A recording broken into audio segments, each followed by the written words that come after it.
Hizi ni ripoti za Wasafi Media kutoka hapa katika viunga vya mahakama ya hakimu mkazi wa Kisutu jijini Dar es Salaam, ambako hii leo Aprili 24,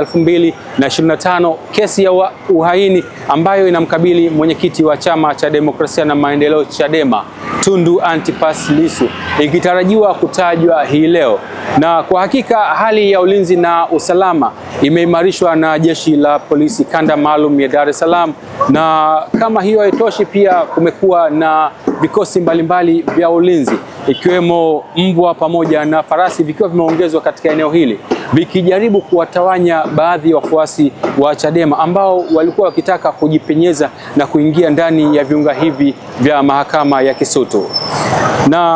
Na kusihi mtazamaji wa Wasafi Media, endelea kufuatilia kurasa zetu mbalimbali za mitandao ya kijamii za Wasafi Media ili kuweza kupata kila ambacho kinakuwa kikitokea katika viunga hivi vya mahakama ya hakimu mkazi wa Kisutu jijini Dar es Salaam.